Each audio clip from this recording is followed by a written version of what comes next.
All right, guys, so doing a little woodworking today. I don't really do that too often, but I have a table saw. I just don't feel like digging it out of my shed. I have to make one little cut on this piece of tongue and groove wood. I'm putting a ceiling up. Basically, I sometimes use a grinding disc on the wood, guys, but it makes a lot of smoke and stuff like that. So I bought this little, wood saw blade. See if you guys could see what it is here. Of course, low power mode turns on. Anyway, so I want to try this out. It doesn't fit right on there, as you can see, but the original bushing that fits down there, and that's like your drive lock, kind of turn it to its position and locks on there. Anyway, it has a little raised step right there. So what I'm going to do is just chuck this up in the lathe, and it's pretty close as it is. Hopefully you guys could see that. I just got to take a hair off it, and then I should be able to fit this mini circular saw blade.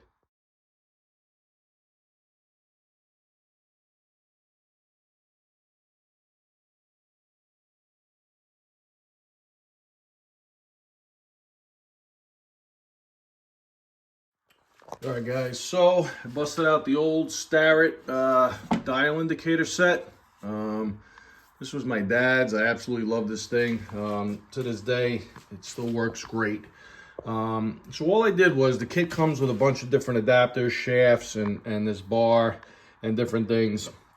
I don't know what this apparatus is called, but it basically just pushes on the back of the dial indicator, and you could bring it. I brought it to the inside of the bore. I figured that's the most accurate, and that's what I want to be concentric with my mini saw blade. So basically, I just, I set this all up. I brought it in, and I ran the carriage back a little bit, and now I'll just set this to 0 roughly, and then I'll spin. Obviously I'm not doing a video on how to set up a 4-jaw chuck, but if you've never done it before, it could be a pain in the ass. You basically just kind of get it in there as centered as you can by eye, and then you set the dial indicator. I have it close to 0 right now, but you can see I'm about 1,000 out. So basically what you'd want to do is get it to the point where it's reading. I'm going negative right now, so just to make it easier to understand. So now I'll be 1,000 out, back to 0, 1,000 out around. Pretty much right where it's at 1,000 out. I got lucky, it falls right on the screw for this jaw. So what I want to do is, I'm pushing in this direction, meaning I'm pushing on the dial indicator. Like this lever is tipping towards us and pushing the back of the dial indicator. So basically what I want to do is back this one out, like, maybe 1/8 of a turn, and then spin it around, tighten this one 1/8 of a turn, and see if we could get it perfect. I'm going to try to do this left-handed. Just turn that back a hair, and then, of course, I can't tighten this one out, but I need to. We'll see. Let me see what that did, if anything.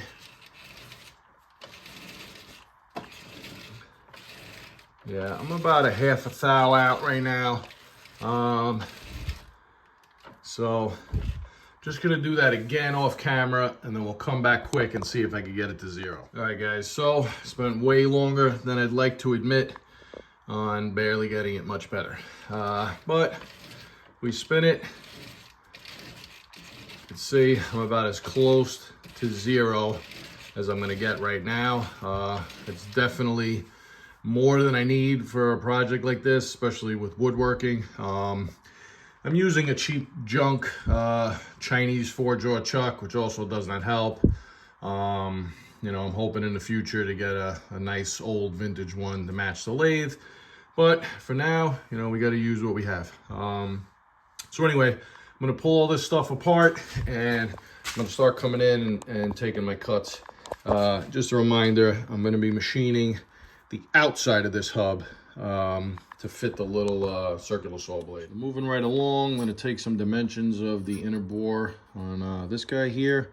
I have it set to millimeters just because, you know, everything nowadays is made in China, as they say. Anyway, just going to get a rough idea. So if I pressed harder, it's probably 15 millimeters. I'm going to lock it there because I kind of want it slightly undersized of the hole. And then just going to come over here. Sorry about the terrible camera job here, guys. All right, I'm going to take a few light passes and I'll come back and check it.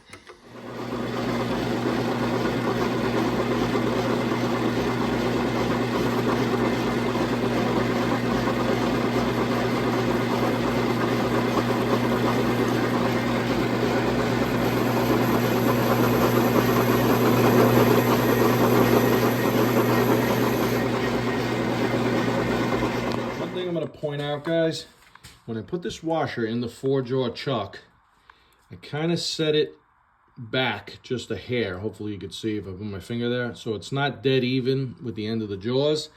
That was the way I just got it to be straight. I didn't do it for any particular reason, but unfortunately I can't take my saw blade and stick it on there because it's recessed just enough that I can't get to the center hub. So basically I'm just going to go by measurements on this one. I took a few passes and slowly creeping up on it. Hopefully you guys could somehow see that. Probably not because I can't even see it. Let me try one more time here.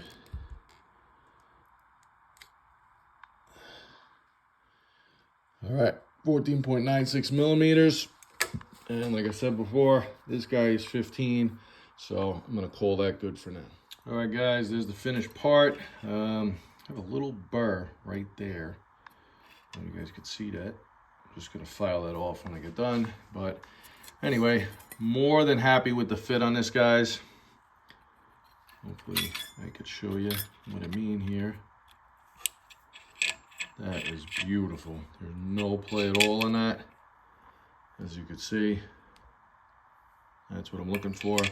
Now, the other small problem I did not foresee is that the bushing is sitting proud of the circular saw blade. So I have two options. Unfortunately, I already pulled it out of the chuck, as you can see. But I only turned a half a turn on each jaw, so I should be able to get it in there relatively quick. And just to face it down, you know, I don't need it to spin that true, but I need to take a measurement of the thickness of the saw blade and then, you know, mill the hub down to be slightly thinner, or I make a washer that has a pocket in it over the top. But I'm gonna go bring it over to the grinder and we'll see what plan B is going to be. All right, so I decided to mill a slight pocket in, I guess you'd call this thing a nut. It had plenty of threads in it and I don't lock these things down that tight anyway. So now when this goes on, that's nice and tight. And then when this locks down, hopefully you guys could see, it sits nice and flush. All right, now to put it on the grinder, I got my piece of wood marked here. I'm going to just pull it out a little bit and clamp it down on my bench so it doesn't move. And then we'll see how it cuts.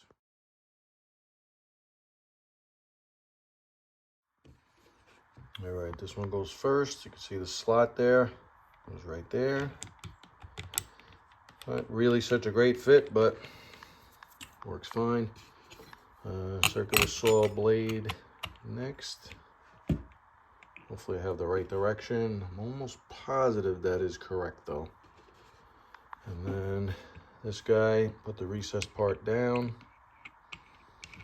All right, just gonna screw that. I always just make these hand tight, guys. You know, people might disagree with me, but I've been doing this for 40 years.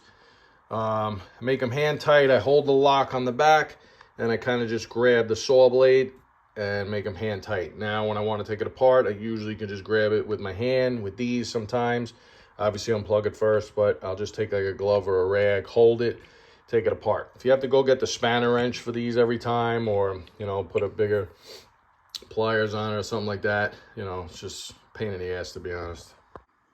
All right, guys, we got the chest cam in action. I know how much you guys love it. Got the grinder ready. I did have a pair of giant gloves I was gonna wear, but I don't have such a good feel with them, so just gonna take my chances. I do not recommend trying this at home, guys. Extremely dangerous. Please don't be an idiot like me. And let's set it again.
So, as you can see, I did not cut all the way through the wood. I thought at the top here I had enough, but apparently I did not.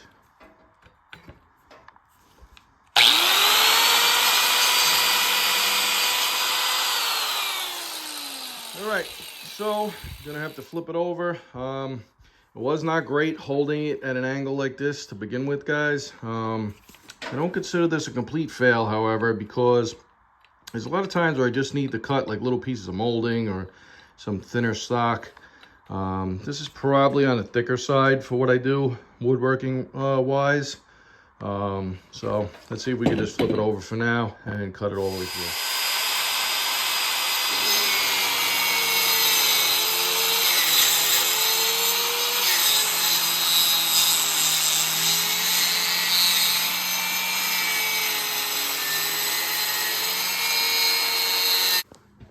All right, guys, so might not have went as smooth as I hoped, but finished product looks pretty good.